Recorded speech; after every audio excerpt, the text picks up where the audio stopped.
Bashkimi Demokratik për Integrim Dega Tetov ka akuzuar edhe njëherë Bilal Kasamin dhe Adnan Azizin për keqpërdërim me pronën publike në komunën e Tetovës. Sipas tyre, për interesa personale bëhet shitja e tokave shtetërore dhe atë për €1 Ata madje shfaqen edhe disa baner ku shihen parcela që sipas tyre janë në plan për shitje. Edhe ato pak prona publike që i kanë mbetur Tetovës rrezikojnë të shiten dhe të shndrohen në ndërtesa komerciale dhe banime, objekte afariste. Si pasojë, qytetarët dhe Tetova do të mbeten pa hapësira të gjelbërta, pa parqe, pa kënde për lojra, pa çerdhe për fëmijët e tyre.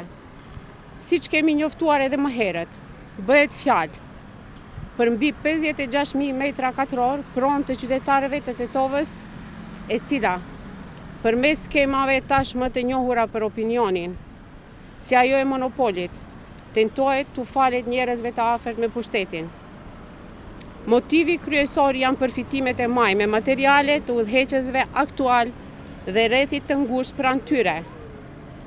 Sot ju paraqesim disa nga lokacionet kyçe, që janë në këtë listë të zezë, duke ilustruar qartë atë që duan të bëjnë kumbar i shitjes së pronës publike, Adnan Azizi dhe ekzekutori e nënshkruesit tyre, Bilal Kasami.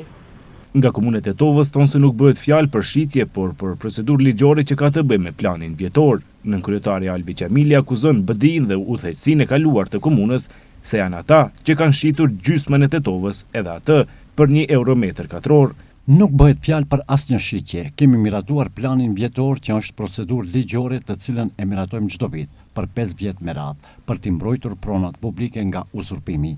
Populli e di se kush e shiti gjysmën e Tetovës për €1 Bajram Rexhepi, Teuta Aripi dhe BDI-ja, tha Albi Qamili, nënkryetari komunës së Tetovës.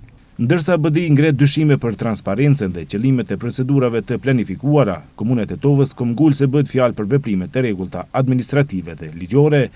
Përplasja e re mes palëve tregon se çështja e tokave publike mbetet një nga temat më të ndjeshme në skenën politike lokale.